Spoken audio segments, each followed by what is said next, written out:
Ngayong hapon po. Ngayong hapon, ma'am. Kanang, ako si Lani Bicanha. Akong tuyo sa imo. Kabalo naman siguro ka nga. Ako kang interview ko kay isa ka sa participants ako ang research study. Ang title dahil sa akong research is Exploring Parents' Lived Experiences in School Governance through Parent-Teacher Association.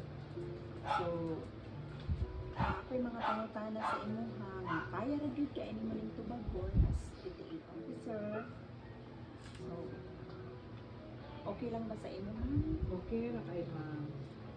Okay, so Sasakaya lang.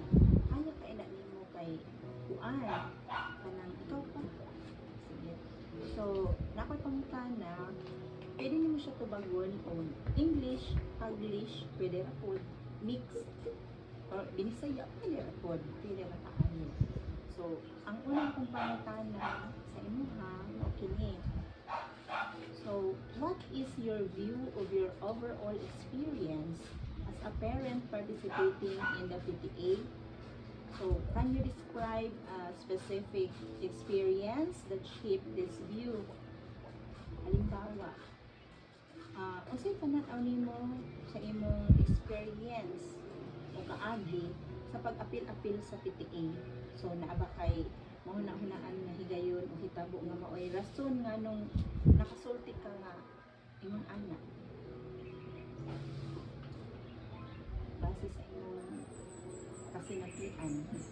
Sa akong experience, ma'am, as a leader and PTA, as a PTA officials and as a parents sa school, una, nalisdan ko kay murag dili pa man ko kaayo dugay na baguhay pa man ko aning PTA. Pero sa dugay, ako ra pud ba siyang nasabtan ang tanan. Ang akong kasinatian is okay naman din siya kaayo. Dili naman din siya kaayo pud nga lisod i-adjust isip usa ka PTA and a parents. Kaya ako din siyang gipaningkamutan masabtan po po unsang ilang kalihukan din na sa PTA. Okay po, salamat sa inyo, ma'am. Sige, next question po tayo. So, describe a specific experience in the PTA that strongly influenced how you see your involvement as a parent. What made that experience meaningful to you?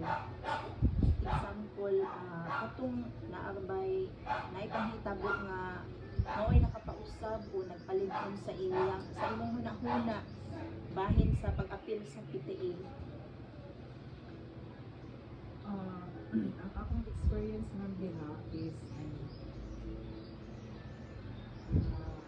usahay ang PPEDI dili kay siya enough ang mga naapot siya yung mga problema nga ginaatubang na dili makaya tanan sa school. So kailangan di ay nato ang suporta sa PTA. Lalo na sa mga parents. Kailangan dili ay magkasinabot ka, magkasinagtanay ang teachers, ang parents, para sa kalambuan sa eskwelahan o sa mga kabatanunan.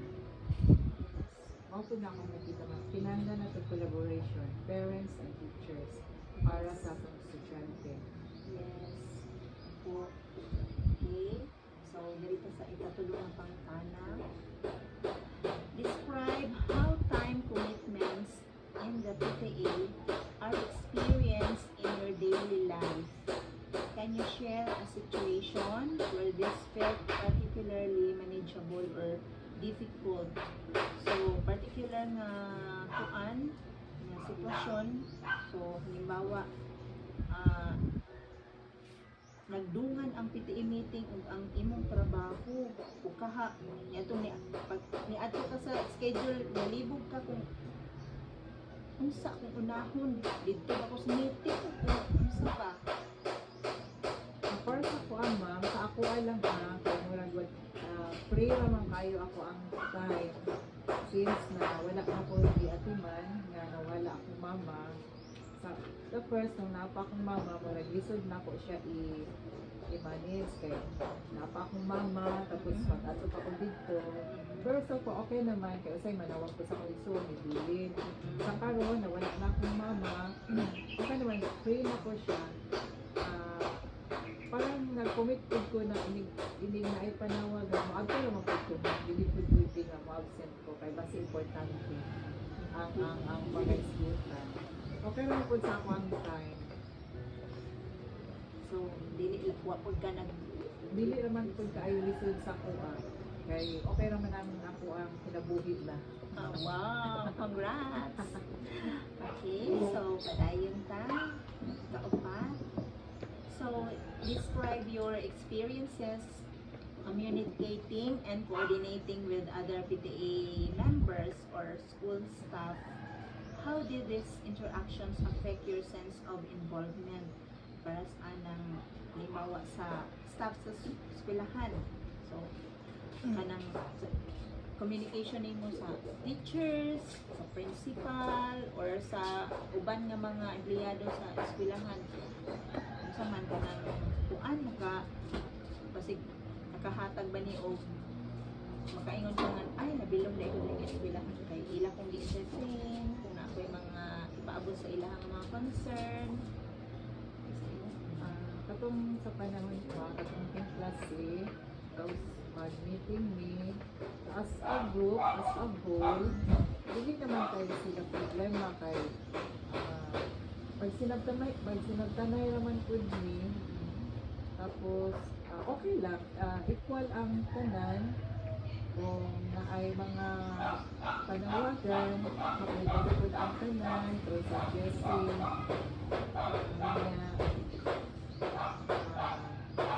ano naman sila, kanang okay naman ang mga teacher, ang uban po na mga kauban sa na parents. Okay, thank you. So next question po. So, describe a time when you felt your role as a PTA member was clear or unclear. How did that experience shape how you see your contribution? Example, kanang litan, kabalo ko pa sa imong trabaho kasi ay, officer ka tapos kung ko kabalo ang sa ko, uy, dekorasyon ba ko din? Ang sa bato. Para sa ako, kanya-kanya man ni old staff din, lain man. Pero para sa ako, kay murag nalaga ka na naman pod, kay kung na ay mga program. So, dili lang sila, kami tanan ang ma-involve, dili lang isa, kundi kami tanan, the whole nga mga officials. So, kung ano ka ng usahay, dili ba usahay nga murag makaingon ka nga sa kung ano man ang tanan or ay wa ko appeal diha di ilahan lang sila nilang. So, Angay-angay na po sa trabaho mo. Angay-angay Angay na po. Ikaw lang po ang trabaho. Usahay, naapoy ako alam. Kay tining ako ang pagkamagtikon na po. Or siguro, lugar lang po siguro ko kaayo kaysa sa ilaha. Murag free ra kay ko kay sa ilaha. Kaya naman sila mga pamilya. Ako kay okay raman kay wala manaram ko sa balay. og labaw sa tanan, jack of all Yes. trades. Ang gid siya. So, makuan gid ka ng kasaligan kay nga naman pag naay hatag sa imo nga trabahoon or assign kuan kaya ra, carry ra. So ano siya. So model gid ka man. Very good. So next year ikaw gihapon siya. So thank you ma'am sa inyong tubag. Next na tayong question. Dili na ta sa number 2. So, what is it like for you to balance responsibilities or PTA responsibilities with your personal and family life? Can you describe a moment when this felt challenging or manageable? Bayo ra ba ninyo? Or nalisdan na ka? Hawa na lang ang PTA ko. Kaya murag ko kalugar niglaag. Pasahay, makaingon po nga lisod. Kay, ako diya kay kit sarili ko ano kay kinabuhi. Pero kay gitawag man ta, di-elect man ta kasi ko siya, sagaan siya din siya panahon. Ano naman siya, time for naman panahon dito sa balay as a parents matudyo ka kay support ko ka sa atong mga anak para po sa eskwelahan malabuan sa eskwelahan. Laban lang dyan. Okay, thank you po. The next question. So, can you describe an experience where conflict or disagreement occurred in the PTA? So, what emotions did you go through during and after that experience? Halimbawa, nag-meeting mo niya, wa mo nagkasinabot, or maskin dili sa imuha, imong kauban mo, officers. So far, wala man pud mi naabot sa punto nga wala mi nagkasinabot. Importante lang yun sa grupo man no, ang pagsinagtanay kung ang pagpaubos para lang yun nga magkasinabot kung unsay plano para sa eskwelahan, para sa kabataan. Naamay punto nga katong wala mi na medyo gamay lang sa kwarta pero nahanay raman po tungod sa pagsinagtanay. Basta magkahiusa ng dito unsa ang among plano magkasinagtanay ra jud. Importante jud ang pagsinagtanay.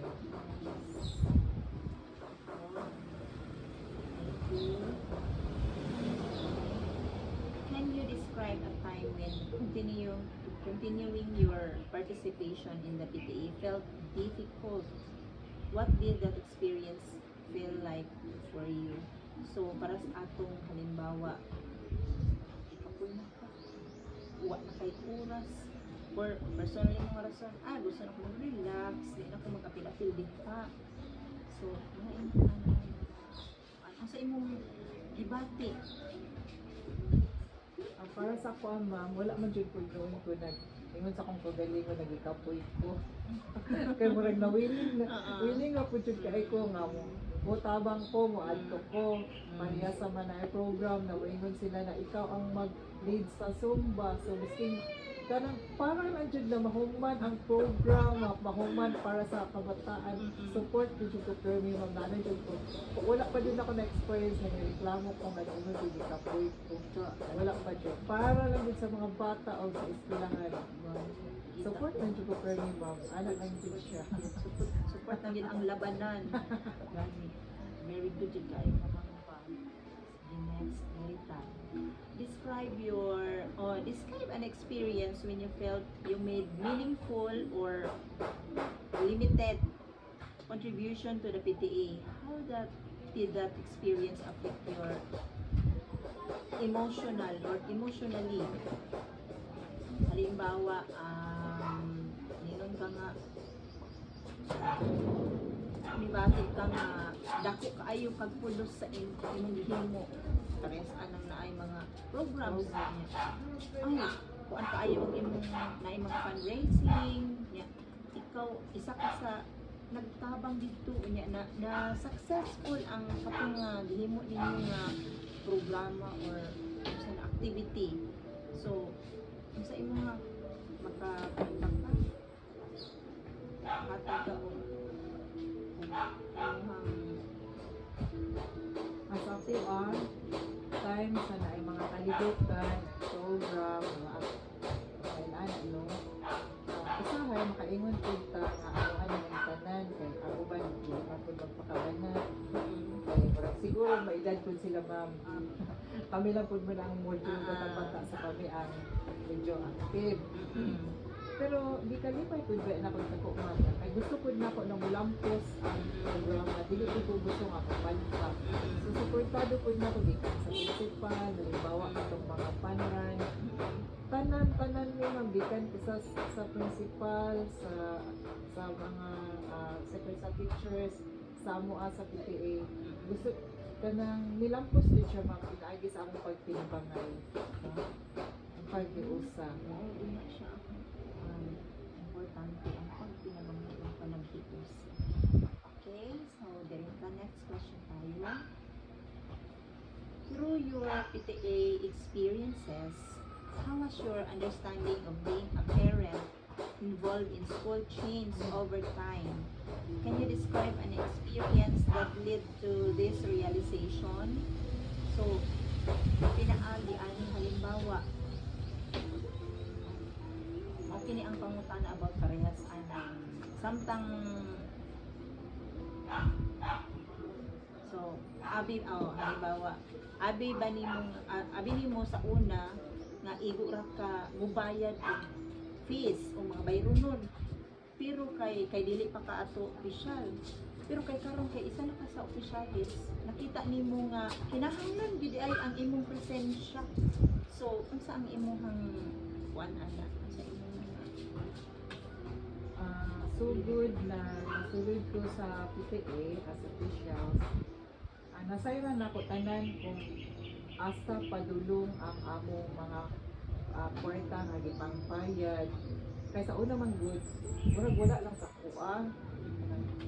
Bahala mo bayad lang jud mi ana niya. Usahay mo ingon na tayo bayad lang ni tapos kung wala tayo makita mo reklamo ra pud ta. Ako sa nini wa man tayo nakita. Karon nga naana ko dira sa PTA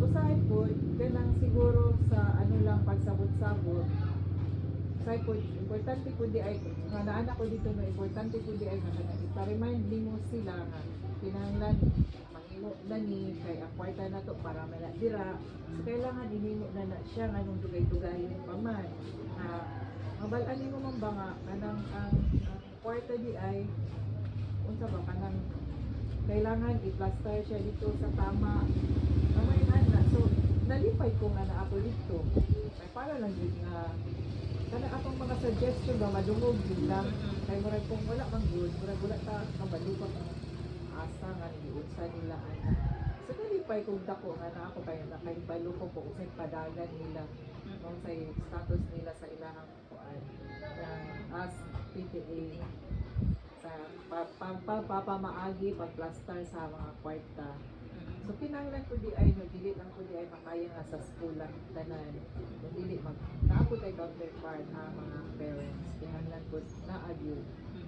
Pero dili di ay pina siya nato nga ikabalaka kay para man pud sa kaayuhan sa eskwelahan, para pud sa atong mga kabataan. Pati na sa mga teachers nga naadira pud sa eskwelahan adlaw-adlaw natin. Okay, thank you. So next question. So, describe a moment in your PTA involvement where you discovered something about yourself as a parent. What did you realize from that experience? Halimbawa, nakay na-discover ka sa imong kaugalingon nga hisgot about sa imong hiyas o talento nga wala nimo nahibaluan sa una pili mo ay sayaw pero medyo ko nila nakita nga nagsayaw so sa karon ay mo na yung diskubrihan nga ay mahayo di ay kuani ay tungod sa mga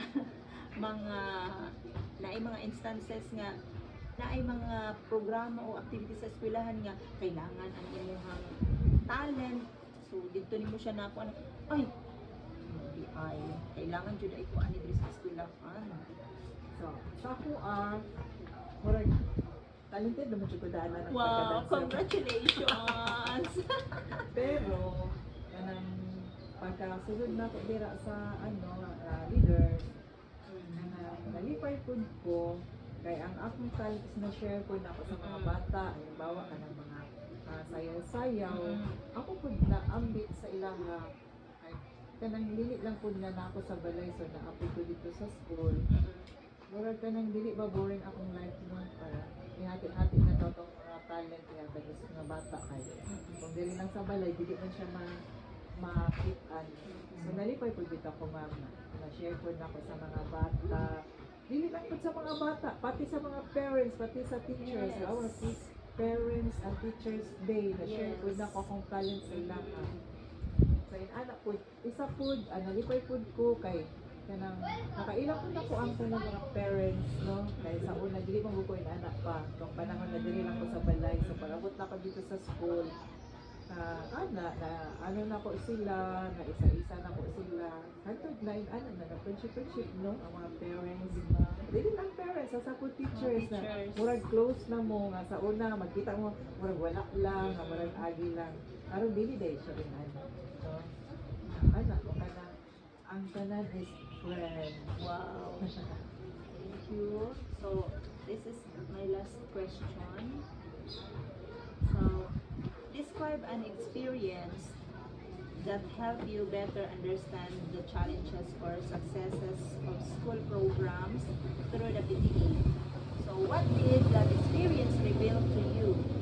So, halimbawa, about sa kalisdanan o kalampusan sa mga programa na sa eskwelahan sama sa kung giingon nga Brigada Eskwela, feeding programs, school project. So, nakita ba nimo kung unsa kalisod mangita og pondo o kung unsa kanindot ang resulta kung magtinabangay ang tanan? Regarding sa mga challenges, mangita o kanang pamaagi no nga mahuman ang atong mga project. Actually, daghan po sa eskwelahan na dili po makaya. Dili po kayo tanto na makaya dahil mo sa atong kwarta. So, kailangan na to programa yun. Halimbawa, eskwelahan, nagka-problema sila, pag-usaon, tungkol sa mga bata, kanang ikot sila maglabay pataka sa basura. So, nag-suggest mo itong teacher na isa na mag-admit daw, mag-imo sila mga basurahan. I-suggest ko na ko na okay naman, so gisuportaan na mo, amon tayo na po sa parents, para lang yun na madayon ang iyang program. Actually, nabi ako plano mag na ipadayon pa dito siya. Yes. Kung tugutan ko sa sunod, ganyan ko plano. Dagang problema. Ako itugot. Dagang problema ang school. Pero naman, challenge man yun siya sa school. Dagan tayo siya problema, pero ang uban na ay dili makasabot, napoy makasabot. Ang uban, mo naman sa mo, amot lang ni, tapos napoy uban. Pero ang uban no, mangita ba yun sa ilang mga giamon. Wala karon nag-advise ko, isa pud ko sa nagapursige nga kung ipakita na ninyo kung unsa man ang inyong project, ipakita na ninyo dayon kay para dili ta yawan sa mga parents. Para asa na dira na siya hinuon ninyo. Kay dali naman ang dagat man describe. Sa basura is isa na sa kay Ma'am Baduran, isa na sa akong program nita. Ipadayon naman siya kay para matrain ang mga bata, baka nang mulakaw bitaw sila na walay basura, mabilin sa napilit.